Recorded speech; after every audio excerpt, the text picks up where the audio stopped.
Hello everyone, welcome to our channel. ఈ రోజు మన ఛానల్లో super tasty recipe pink perch fish curry అయితే చేస్తున్నాను. దానికోసం ముందుగా చేపలు అయితే చక్కగా క్లీన్ చేసి పెట్టేసుకోవాలి. దీన్ని మన తెలుగులో అయితే దీన్ని గులివెందులు అంటాం అనమాట. సో దీనికి మనకు నచ్చినట్టు ఫ్రై, కర్రీ, పులుసు ఏదైనా చేసుకోవచ్చు. అయితే రెసిపీకి వచ్చేసరికి ముందుగా ఉల్లిపాయలు అయితే మిక్సీ పట్టేసుకోవాలి. ఇక్కడ 4 చేపలకి 3 ఉల్లిపాయలు, 4 టొమాటోలు అయితే తీసుకుంటున్నాను.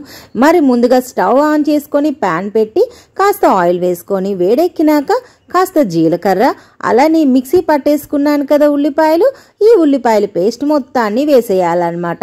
సో ఇక్కడ ఉల్లిపాయలు 3, 4 టొమాటోలు తీసుకుంటున్నాను.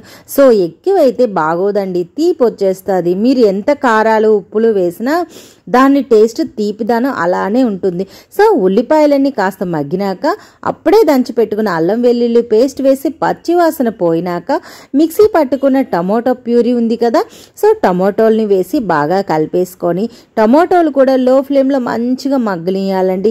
ఎప్పుడైనా సరే గ్రేవీ కూడా మంచిగా మగ్గితేనే టేస్ట్ బాగుంటుంది.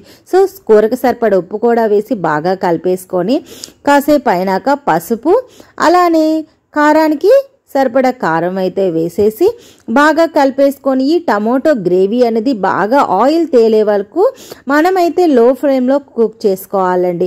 చక్కగా ఆయిల్ తేలింది కదా, చూసారా.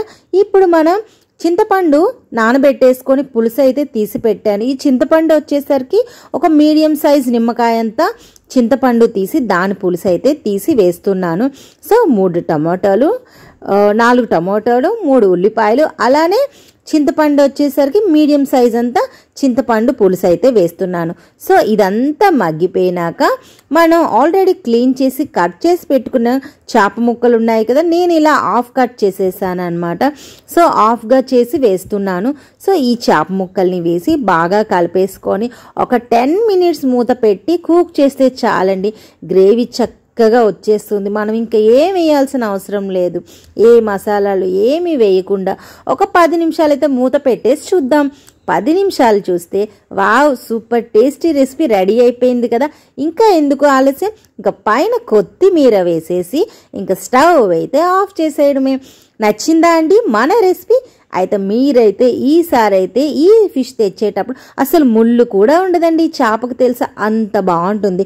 సరే, మన రెసిపీ అయితే మీరైతే ట్రై చేయండి. ఎలా ఉందో కామెంట్ చేయండి, అలానే లైక్ చేసేయండి. Please like, share, subscribe, comment, అలానే ఎంకరేజ్ చేయండి. Thank you so much.